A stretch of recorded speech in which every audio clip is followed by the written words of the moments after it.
अस्सलाम वालेकुम viewers. Fish ऐसे बनाएंगे ना फ़िश के ऊपर से मसाला उतरेगा और ना ही फ़िश फ्राई करते वक्त टूटेगी। बिल्कुल बाजार जैसी क्रिस्पी और जायकेदार फ़िश फ्राई बनेगी।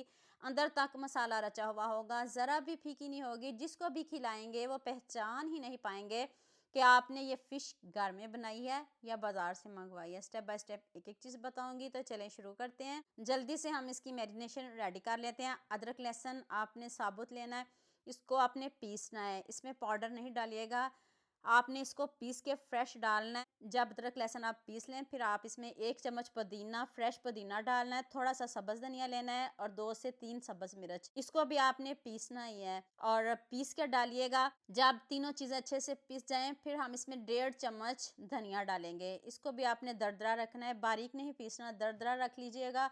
तो लीजिए जी, एक हमारी मैरिनेशन रेडी हो गई है। तो चलिए अब नेक्स्ट स्टेप की तरफ चलते हैं। फिश को मैंने अच्छे से वॉश कर लिया। इसमें 1 टीस्पून नमक डाल दें, 1 टीस्पून लाल मिर्च का powder, 1 teaspoon chaat masala powder, 1 teaspoon chilli flakes डाल दें, 1 टीस्पून गरम मसाला पाउडर, 1 चम्मच कसूरी मेथी डाल दें, हाफ टी स्पून हल्दी पाउडर डाल दें, हाफ टी स्पून अजवाइन। और अब जो हमने मैरिनेशन रेडी किया वो आप डाल लीजिएगा। 1 अंडा डालें और थोड़ा सा फूड कलर डालें।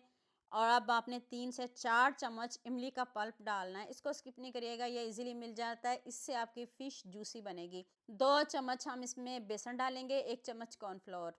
बस इसके बाद हम इसमें कुछ नहीं डालेंगे और सारे मसाले मैंने आपको बता दिए हैं। अगर कोई मेरे से स्किप हो गया हो तो आप देख लीजिएगा ध्यान से। तो आप इसको अच्छे से मिक्स करके ना, तो आपने इसको फ्रिज में 2 से 3 घंटे रखना है।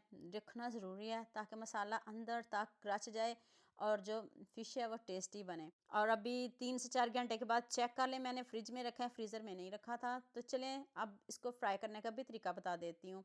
ऑयल हम थोड़ा ज़्यादा लेंगे, 1 किलो मैंने ऑयल लिया है। जब ऑयल तेज़ गर्म हो जाए, फिर हम इसमें फ़िश डाल देंगे। फ़िश को आपने बिल्कुल भी टच नहीं करना, ना टर्न करना है, कुछ भी नहीं करना। जब एक साइड से अच्छा सा गोल्डन सा कलर आ जाए, फिर आप इसको टर्न करिएगा। यहाँ मैं आपको याद दिला दूँ, अगर आपको मेरी रेसिपीज़ पसंद आ रही हैं तो जल्दी से मेरे फेसबुक पेज को भी फॉलो कर लो और साथ में मुझे यूट्यूब पे भी सब्सक्राइब कर दो। ये आपकी तरफ से प्यार होता है, मोहब्बत होती है, खुशी होती है कि आपको मेरी रेसिपीज़ पसंद आ रही हैं।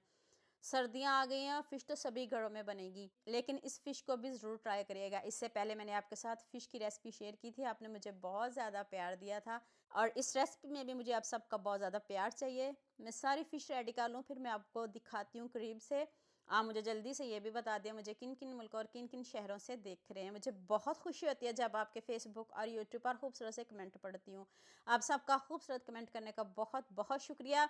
और आप सबके लिए भी दिल से दुआ है मेरी, आप भी हमेशा खुश रहें और हमेशा मेरे साथ ऐसे जुड़े रहें। लीजिए जी, मज़ेदार सी हमारी फ़िश रेडी है। कोई जज भी नहीं कर सकता कि आपने घर में बनाई है या बाज़ार से मंगवाई है। देख लें, कोटिंग टस से मस नहीं हुई और ज़रा भी इसकी कोटिंग नहीं उतरी। तो लीजिए जी, मज़ेदार सी गरमा-गरम फ़िश, जैसे मर्ज़ी इसको खाएँ। आप नान के साथ खा लें, रोटी के साथ खा लें, जैसे आप पसंद करते हो आप खाइएगा। और जूसी देख लें कितनी है, अंदर से बिल्कुल भी सूखी-सूखी नहीं है, जूसी है, टेस्टी है। दुआ में याद रखिएगा। अल्लाह हाफ़िज़।